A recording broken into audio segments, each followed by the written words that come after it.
Hello दोस्तों, नमस्कार। तो हमारी आज की कहानी है कैसे देवी पार्वती बनी देवी अन्नपूर्णा। तो चलिए हम इस कहानी को शुरू करते हैं। जब भगवान शिव का विवाह देवी पार्वती के साथ हुआ और वे पहली बार कैलाश आई तो उन्हें पता चला कि सभी शिवगण कैलाश में रहने वाले भगवान शिव के भक्त उनके जीवन जीने और उनके आनंद में रहने के आदी थे। कुछ ध्यान करेंगे, कुछ अपना काम करेंगे और कुछ अन्य साधनाओं आध्यात्मिक साधनाओं को करने में व्यस्त रहेंगे। और शिव स्वयं हमेशा ध्यान में रहते। हर कोई योगी का जीवन जीता था। किसी ने भी सवार ने स्वच्छता और यहाँ तक कि भोजन की परवाह नहीं की। वे सभी कुंवारे जीवन जी रहे थे। देवी पार्वती ने यह सब देखा और काफ़ी हैरान हुई। इससे बदलने के लिए उन्होंने पहली बार रसोई स्थापित करने का निर्णय लिया। उन्होंने अलग अलग बर्तन मंगवाए और एक रसोई बनाई और फिर खाना बनाने के लिए आवश्यक अन्य चीज़ों के लिए शिव जी के गणों से पूछना शुरू किया। गणों ने आपत्ति जताई कि उन्हें रसोई की ज़रूरत नहीं थी क्योंकि वे कच्चे फल और कंदमूल खाने के आदी थे। गण इस बदलाव से खुश नहीं थे, लेकिन देवी पार्वती ने सभी के लिए खाना बनाने पर बल दिया। जैसे ही भोजन पकना शुरू हुआ, इससे अलग अलग प्रकार की आवाज़ें आने लगी। गणों के अश्वकीर्ति पूर्ण प्रदर्शन और भोजन पकने के शोर ने भगवान शिव का ध्यान भी बाधित हो गया। जब वे देखने आए कि क्या हो रहा है तो भगवान शिव को भी लगा कि रसोई की कोई आवश्यकता नहीं है।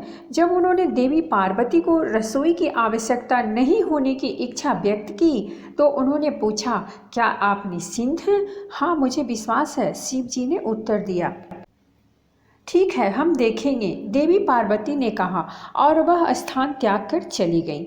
देवी पार्वती प्रकृति के अवतार हैं और उन सभी चीज़ों को प्रकट करती हैं जिन्हें हम देख सकते हैं, सूंघ सकते हैं और स्पर्श कर सकते हैं और महसूस कर सकते हैं।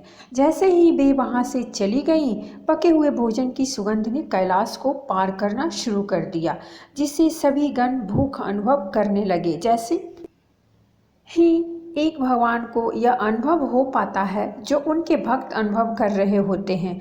और इस प्रकार दूसरी बार शिव जी का ध्यान भंग हो गया क्योंकि वह स्वयं में भूख बढ़ाने की प्रवृत्ति देखकर आश्चर्यचकित थे।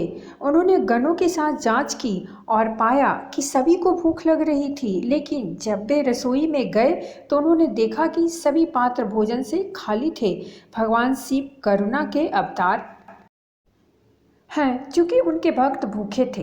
वे देवी पार्वती की खोज में कैलाश से बाहर गए क्योंकि यह केवल देवी ही थीं जो उनकी भूख को शांत कर सकती थी। संपूर्ण सृष्टि की खोज करने के बाद भगवान ने काशी में देवी को पाया। विश्वनाथ का रूप लेते हुए वह देवी पार्वती के पास गए और अपने भक्तों के लिए भोजन मांगा। देवी भी दयालु थी और इस प्रकार उन्होंने देवी अन्नपूर्णा का रूप ले लिया। उस रूप को ग्रहण करने के बाद उसने भगवान शिव को सारा भोजन दिया, जिन्होंने इसे ब्रह्मांड के सभी गणों और अन्य प्राणियों में वितरित किया। तो दोस्तों, ये थी हमारी आज की कहानी। अगर कहानी अच्छी लगी हो तो प्लीज़ हमारे चैनल को सब्सक्राइब कीजिए, वीडियो को लाइक और शेयर जरूर कीजिए। कहानी सुनने के लिए बहुत बहुत धन्यवाद। मिलते हैं हम एक नई कहानी के साथ।